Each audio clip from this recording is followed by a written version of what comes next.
some other options, and also show them that they matter and that they are that they deserve to be heard. All right. Thank you, Councilwoman Arnold, and thank you, Ms. Russell, for your initial responses. Some other options, and also show them that they matter and that they are that they deserve. I'm sorry about that. Are there any questions?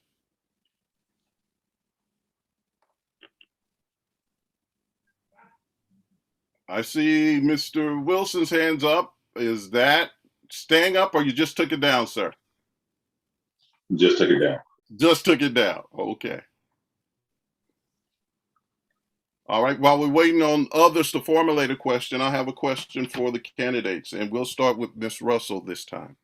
Ms. Russell, how will the citizens of District 4 benefit from you being on the council? Thank you so much, Mr. Jones. How will they benefit from me being on the council? They will have someone not to say that I'm an advocate, but also being more proactive instead of reactive. So what that means and what I'm saying by that is I want to actually have more of the community members sit on boards, let them understand the importance of it. I actually benefited from a program through TOPS called BCLI, Boards and Commissions Leadership Institute, that taught us about being on boards and commissions, and actually bringing that more to the community and the people that are least likely to be on these things, and have them a seat at the table. Also making sure that they're more informed on the meetings that are going on so that they can be present, so that they can have someone there making sure that they know that I'm standing on what it is that I'm saying, and that I'm doing what they need. So just really being more involved, having more community task force, making sure that the people that are affected are at the table, and not just not just the decision makers who could honestly care less about how it affects the other people. I really want to make sure that the people that are affected are in the room, so they can benefit from me knowing that I am people led and people ran, and that it will be the community first at all times. Same question to you, Councilwoman Arnold. Thank you. Mr. Jones, would you please repeat that question for me so we can get the full advantage of the inquiry? The question to you will sort of change a little bit since you are the incumbent. How have the citizens of District 4 benefited from your time in office? From my time in office, indeed, we've benefited because, number one, I am a grassroots individual, and I didn't just wake up within this last 2 years and decide that I wanted to run for council. I have boots to the ground. I am an educator. I'm a taxpayer. I've been the president of my neighborhood association for over a decade now, and I continue to serve where I am. I'm also servicing always as an ear for anyone who needs to express themselves, regardless really of what district they're in. I continue to advocate for voter registration and voter education, because that's so key to what I do, is holding me accountable around that horseshoe. And so where they're benefiting now, we have more access to information. We have a database that goes out to almost over probably 10,000 people. We have the benefit now of having more people begin to call in to voice on the Wednesday agendas. We have more people now responding to 311 calls, and that's coming through our educational piece. I do have a monthly Talk Tuesday event where we talk to community leaders and those who are interested in joining the conversation. But now, because I've been there a second time, they now are benefiting, because now we have an opportunity to see more housing development, affordable housing. My primary focus right now is in the bottoms, stability in the 10th Street, where we are providing fundings for renovation and title clearance. And so it's giving more access to housing. Economic development is booming. We do have a commitment of 200 jobs under my leadership in the Lancaster corridor. We're now seeing some cultural arts in our community and environment improvement. So we are moving with, and also with my experience, it does matter. All right, thank you, Councilwoman Arnold. At this time, we'll entertain another question from the floor. Mr. Price. You are muted, Mr. Lemuel Price. I see your hands are clapping. Yes. Okay, I have 3 questions. Let's start with the first one. What are the top 3 important issues that you want to address during this next term? It's for both candidates.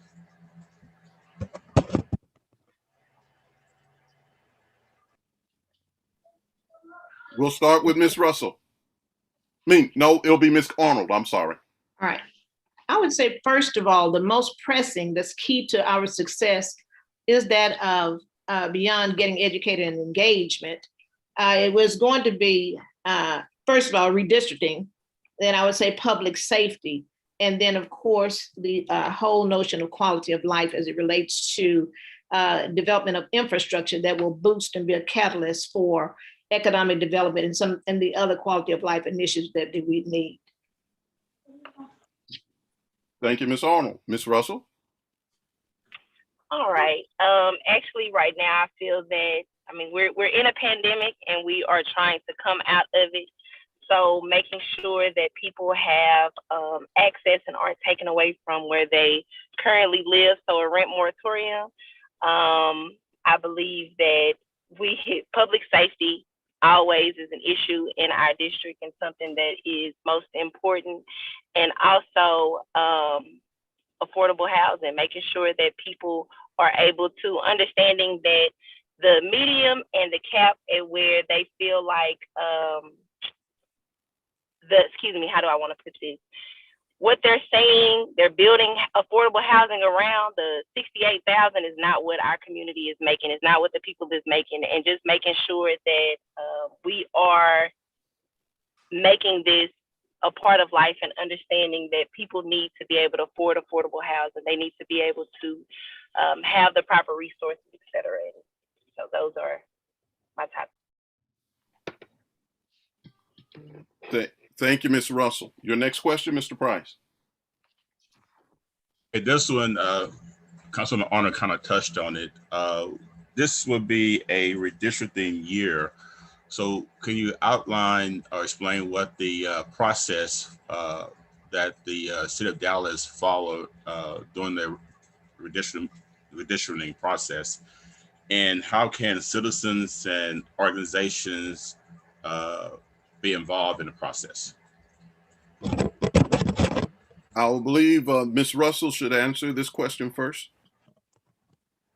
Okay. As far as redistricting goes, we need to make sure that that it's not privatized, that this is not to benefit the business, but it's actually to benefit the communities. And how you do that is get the communities involved, getting it so that we are not split up like District 8 and District 3, where they have the community of Singing Hills, if I'm not mistaken, is actually split up due to the last redistricting, where these people are actually all at the same, they have the same housing authority, yet they have 2 different city council members.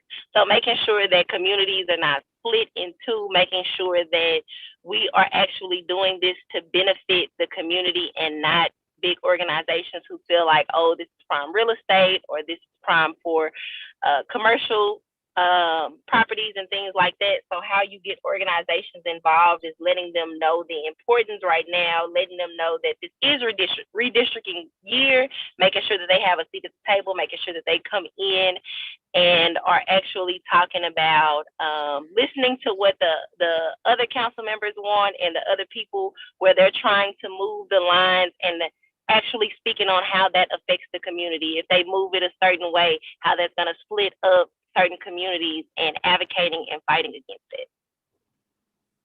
The same question, Ms. Arnold. Okay, thank you. Would you restate that? I want to make sure I respond in the order of the question was laid out. First part of the question is outline the process of redistricting with the city of Dallas, and the second part of the question is how can citizens and or organizations be involved in the process? First of all, with the process, the council members were asked to nominate an individual that would represent that piece of advocacy as it relates to District 4 and be a part of that commission. And so those names were submitted. They're soon to be ratified. We have a couple of council members who still need to do so. And I have nominated, and my representative has been approved by unanimous vote for District 4, Kieran Alexander.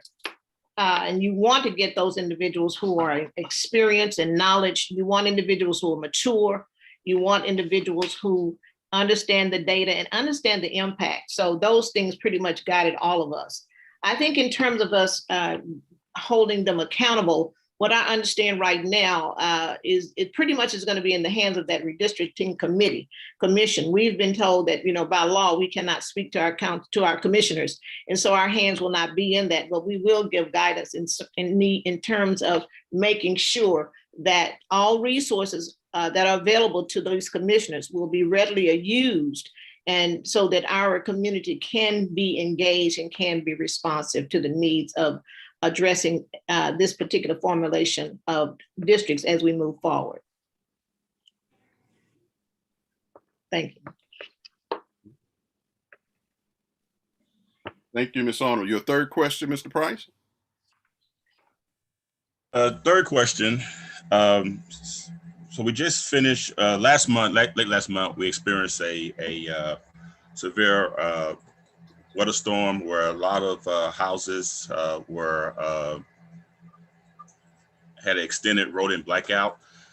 What can the city do to ensure that there's sufficient power supply for the citizen in District 4? All right, Ms. Councilwoman Arnold, you go first this time. Thank you.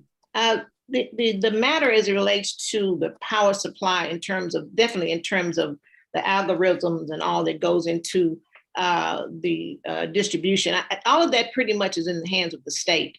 That is a state centric initiative. I listened this morning as the Black Democrats discussed that piece this morning. And of course, it's going to take advocacy and lobbying in order for us to be able to bring the attention to where it needs to be in terms of how it impacted our citizens. But I think as a council member, one of my primary goals, of course, is to advocate and lobby to my state representatives and bring forth the data that has been given to me, and also the data that I'm able to obtain by dealing with our contact, Mrs. Sanders, in terms of what we experienced in terms of that blackout.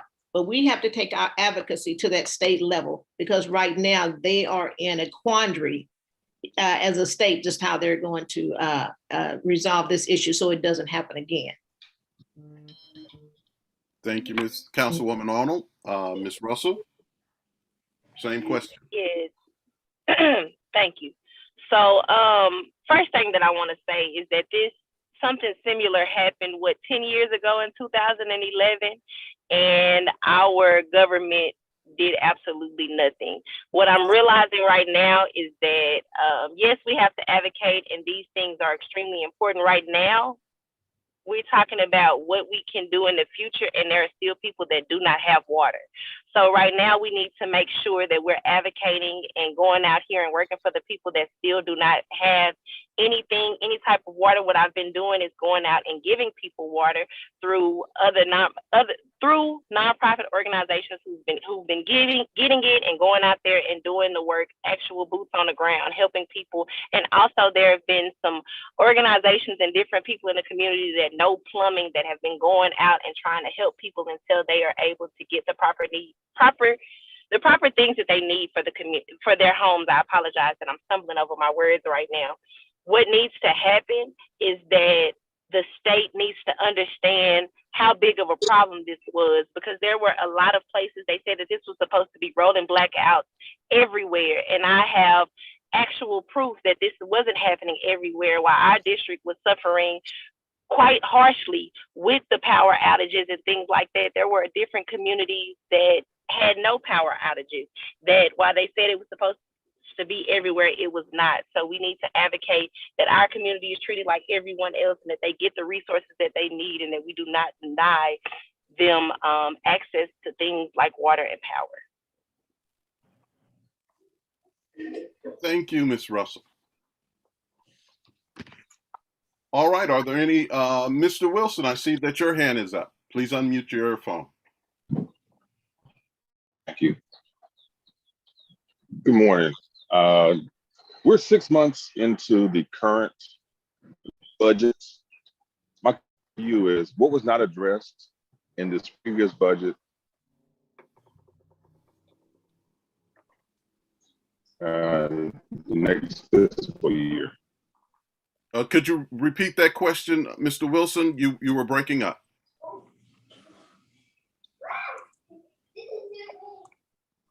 Yes.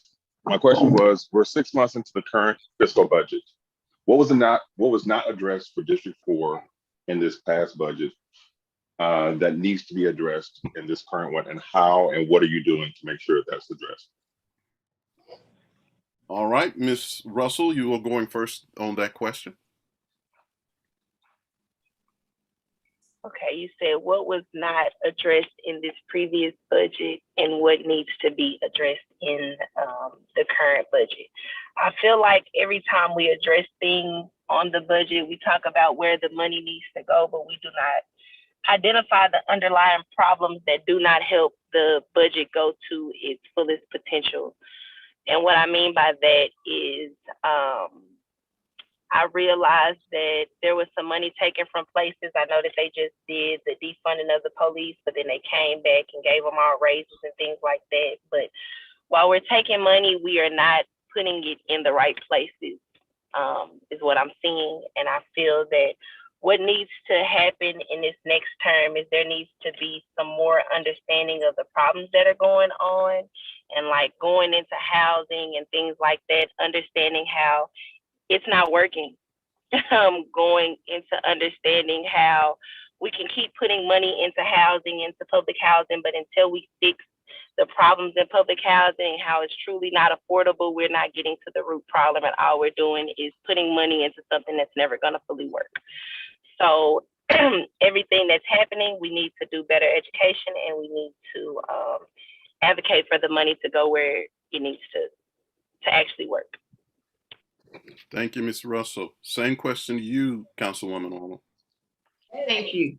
I was there. Of course, I've handled a couple of $1 billion budgets, and with this $3.5 billion budget, you know, we did I think a very good job in supporting the city manager in terms of his rollout of some of those initiatives. Where we are going to have to continue to push in District 4 in the southern sector, and where I sit, is pretty much first that whole notion of equity, because we first have to understand that Dallas and the policies that we are under now, especially in the southern sector, particularly in District 4, have been pretty much shaped through the systemic practice of racism. And so we've got to get in there and get the equity and remove some of those restrictions, for example, that's hurting us, so that we can fund housing. Right now, some of our housing developments have been impacted by what we call the MVA. And so getting rid of that particular formula so that we can go ahead and roll out an infrastructure that supports public safety, because we're not going to get anything unless we have public safety, which will also impact housing, economic development, environmental equity. And so I would tell you, first and foremost, it's just a funding mechanism that speaks to the disparities that caused many communities to exist without reaping the full benefits of some of those bond packages that were passed. And so I have been monitoring those and advocating for justice in terms of those bond packages. For example, I think it was 2006, it was pretty much designated for the southern sector. And when I arrived in 2015, I found out that everybody in Lottie Dottie was tapping into that money. And a lot of that happens because of this consistent change in leadership in District 4. So equity will bring about all the other developments I think we need moving in this next budget season.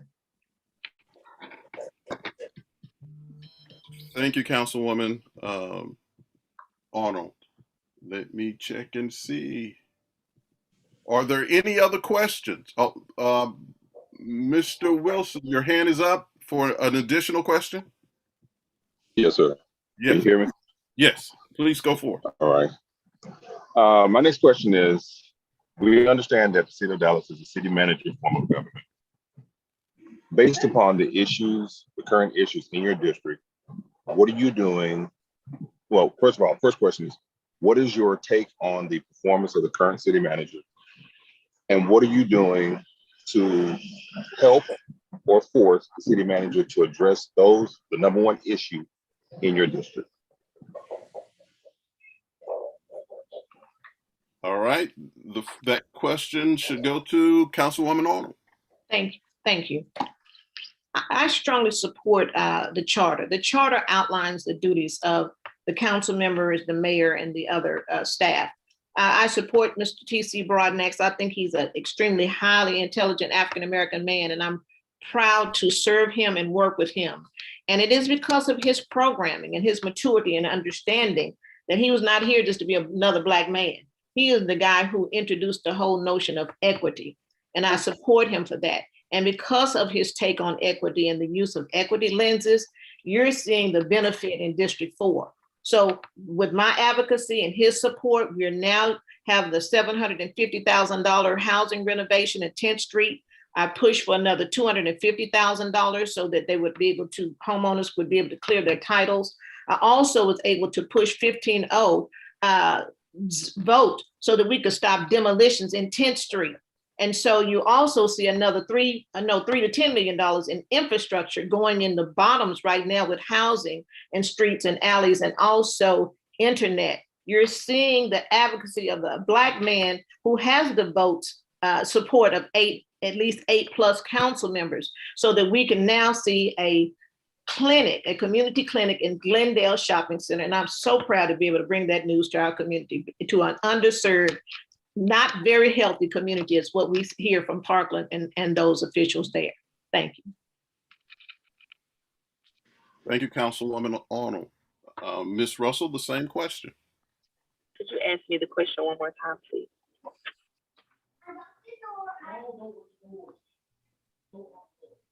Can I get that question one more? Mr. Wilson, your phone is muted. Yes, I'm sorry. The question was, what is your position of how do you grade the current city manager? And based upon your number one concern in District 4, what are you doing to either advocate or push the city manager to resolve? Okay, right now, as a grassroots organizer, someone who is in the field and not an elected official, I do what I always do, which is just holding them accountable in a way of having the conversation, being present at the city council meetings, making sure that I am understanding what the issues are and things like that. I do feel like Mr. TC is doing a decent job, and I feel like as a member of the council, I am willing to work with him to push forward and really work on some things. I keep saying it, that I feel like a lot of these programs and the things that we are fighting for, they are amazing, but they do not really hit on some of the problems and the issues inside of those programs. I heard just now about there being a community center being able to be brought to Glendale. And there are some community centers that are currently in Glendale. You have Pan-African Connection, you have 4 Oak Cliff, you have these different advocacy centers, and really making sure that I am working with them and getting them a seat at the table so that they can be more recognized by city officials and that they can get what they need in order to help the agenda, to be able to help and give more insight on the actual problems, how it's affecting people, and just making sure that people like the city manager are able to work with them and not reinvent the wheel, but help those who are in the community, of the community, and been in the community to push forward, to work forward in the best way possible. Thank you, Ms. Russell. Mr. Wilson, you have one additional question? You're muted. No, I don't. All right. All right. We have an opportunity for one more question. I have one. Yes. I have one. This is Edna Pemberton. I'd like to ask, what's going to be the concern? How will you all address Lancaster Key Shopping Center And the reason why I asked, because, we ran through this with the Redbird, and once we found a shopper, a person that can come in, we were able to do some things. So my question is, what can you all do with Lancaster Key Shopping Center to restore it, move it, take it down, or what? All right, that question goes initially to Ms. Russell. Okay, so I do think that the Lancaster Key Shopping Center is a landmark in our district. I do not think that it needs to be torn down, but I do think that it needs some work. I think that it needs some, I think that we need to take the parts of it that are working, the businesses over there that are needed, and we need to build them up. I think that that is a perfect place. There's a lot of vacant buildings in the back of the Lancaster Key Shopping Center, like behind Motown and things like that, that need to be revitalized. There used to be an organization over there called the Acts of Change, and Acts of Change used to do a lot of good work in the community, and the Acts of Change could not afford to keep their lights on, and that was an organization and that we should have put more money into and help to be able to benefit the Lancaster Key Shopping Center. So I want to actually advocate for more centers like that. Someone asked last week on a interview that I was on about how many sit-down restaurants do we have in District 4, and we really do not have any sit-down family-style restaurants. And I know that they just revitalized Rudy's across the street, but you still can't sit down at Rudy's. It's still a long line. It's still a lot of things. So actually making our shopping center a shopping center, making it something that has a community center, somewhere where children can go and actually have fun versus going out, hanging out on the corner, doing things that they shouldn't be doing. So making a community center, possibly bringing the Acts of Change back that did do things for kids, that did have an open place. You have KIP over there, but that doesn't really go back into the community in a way. It's a charter school. So actually building some things up that will help revitalize the community without taking away from what the community is already has. Thank you, Ms. Russell. Same question to you, Councilwoman Arnold. Thank you. In terms of, I just want to double back real fast, but I maybe get that in my closing, but in the Lancaster Keys corridor, first of all, that is one of my focal points. And I didn't mention the fact that I have established a Blue Ribbon Task Force is preparing an area plan for economic development and rezoning the whole component, just to be able to turn that train around as we talk about revitalization. And so right now there's a property across Caddy Corner is what we used to call it, from the VA, called the Patriots Crossing. And so we've now pushed through my advocacy, pushing it along with staff, but I had to keep pushing it because it's been 10 years that piece of talk has been discussed. So now we have an RFP on that. And so we're looking for some good results out of that bid. Now with Lancaster Key Shopping Center, that has been talked for some time. That is a private owner. So therefore, we cannot do anything to that owner except continue to encourage him to be a partner with us as we develop in that corridor. And I think once this RFP has been revealed and the partners will be announced probably within 45 days, we're going to see a lot of interest and perhaps just commitment to improvement. And also we have a number of land banks in that area that will produce a housing stock. And so we can begin to see that be boosted up through that area council as well. Thank you, Councilwoman Arnold. At this time, we're going to have our closing remarks. So at this point, you can share with us in the next minute and a half anything that you want us to leave here knowing about you. And we will start with Ms. Russell because we originally started with Ms. Arnold with the initial remarks.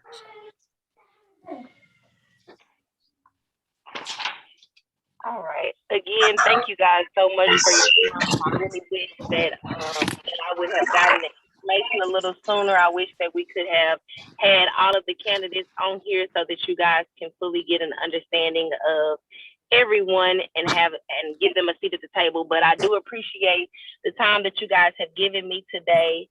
I'm young.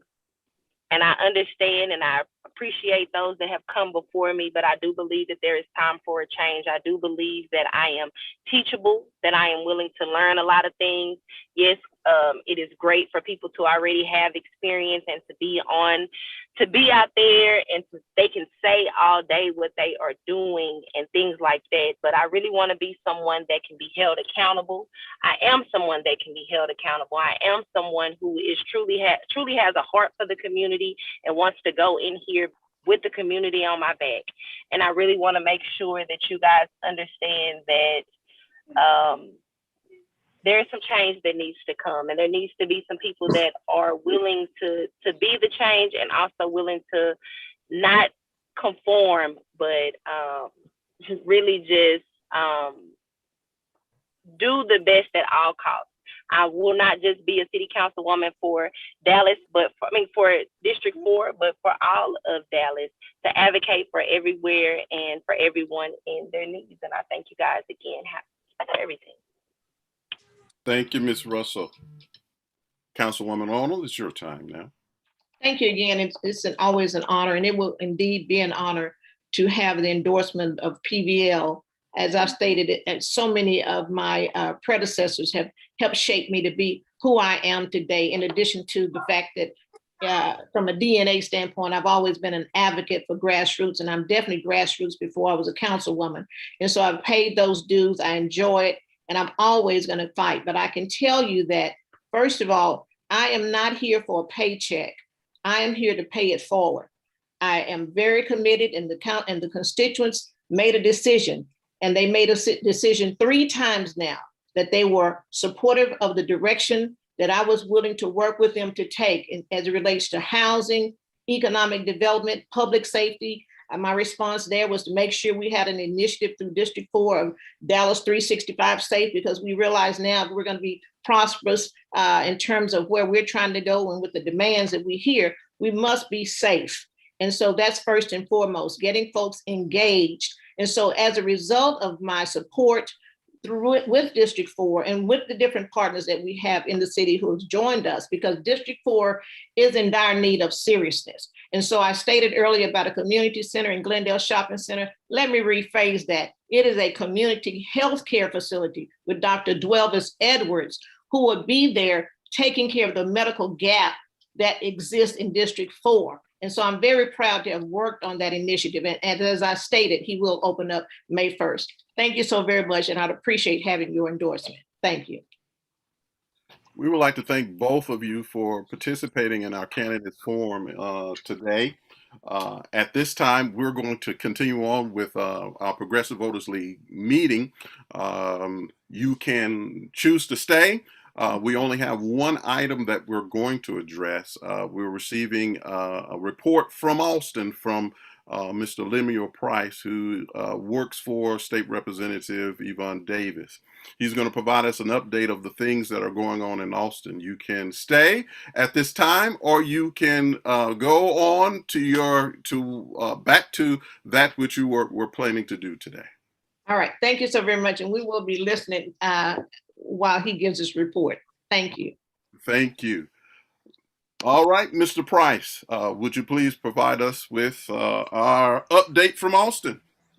Okay. Well, first, let me just remind the candidates that PVL do not endorse in municipal races. We only endorse in partisan races. So this was just a form and not a endorsement screening process. I want to clarify that right quick. What I wanted to do is kind of give a brief overview where we are in terms of the redistricting process. But before I do that, we have been meeting in Austin for the last almost 60 days, and constitutionally, there's only so much we can do the first 60 days. So we will start. The committees have started hearing bills this week. And meeting and hearing bills this week, and possibly in the next couple of weeks, bills will be coming to the floor. So there were some special hearings on things that the governor had placed on his emergency list. More importantly, one was the issue with the PUC and ERCOT and how they handled the winter storm. And my dog is barking right now for some strange reason. So the State Affairs Committee will start considering. I believe it's about 7 pieces of legislation that have been introduced as part of the leadership package to try to provide some answers and some remedy to deal with what happened and make sure it doesn't happen again. I believe the State Affairs Committee is scheduled for probably, I believe, Thursday of this week. And I doubt that those bills will come out of committee this week. I'm sorry, next week. What normally happens is the committees will hear a bill, take testimony from the general public and agencies and other interested parties, stakeholders that have some interest in the bill, and allow the bill to lay over for a week or two to incorporate any changes that the author or the committee believes need to take place, and the bills will report out. Whatever we do on this issue is that there's going to be a price tag, so we have to be prepared for that. What's interesting about this whole issue was when the legislature took away the regulation and make it more of a competitive open market type deal. When they created ERCOT, when you look at the legislative intent, the phrase reliable energy doesn't show up there. It's mentioned in the statute, but it's mentioned kind of towards the end where we talk about competitiveness. So the leadership at the time, they were trying to have a free market solution to provide energy to the state, and they were warned then, and they were warned back, like I believe one of the candidates mentioned in 2011, that there could be an issue, and we saw the severity of it this in February. So something has to be done. Something I believe will be done because of the level of anger that's out there across the state. But let me pivot quickly to redistricting. The Census Bureau, the census will now provide the state, let me put it this way, the state would not receive the data from the census until sometime in September. And this is extremely late, because normally we get the data in March of the redistricting year, which allows us time to upload the data, test to make sure that the system we use is accurate, and produce maps and vote on maps. So since the data would not come until September, we're looking at a special session in terms of doing redistricting. So there are several bills that were introduced before the end of the filing deadline that were kind of like placeholder bills in case we did receive the data in time that after the filing deadline, that there's bills there that we could amend and move forward. But that's not going to happen. There are several bills that have been introduced that talks about the process. There has been an interest to establish a redistricting committee or commission, an independent commission that takes the whole process of reapportionment out of the hands of the legislature and put it in the hands of someone else. Unlike the way Councilwoman Arner explained how the city of Dallas does their redistricting process, most of the bills that have been introduced will allow for certain entities to appoint. Now, regardless where you are on the idea of allowing the or continue with the current process of your elected officials involved in the process, just to join the lines, or having an independent commission. What's different between what the city of Dallas does, it seems, and what these bills would do is, unlike the city of Dallas, individual members will not be able to appoint someone to these commissions. You're going to have entities. One bill in particular, for example, would have a 14 body commission, which 5 members will be appointed by the majority party in power, 5 members appointed by the minority party in power, and then 4 will be appointed by independents. Now, it seems as if it's just us on this call, but I can assure you that you probably won't have too many of us being appointed to those boards, because we are not in control of our party. So some type of scenario like that, our influence will be greatly reduced. So if anybody has a problem right now with how the lines have been drawn, or they have input, you can call your state representative or your state senator directly and provide them your input. You'll be greatly removed from the process with a commission or something that I just described, because the influence that you have over those appointed individuals would not be through your legislator. It's going to be through from the person who appoints them.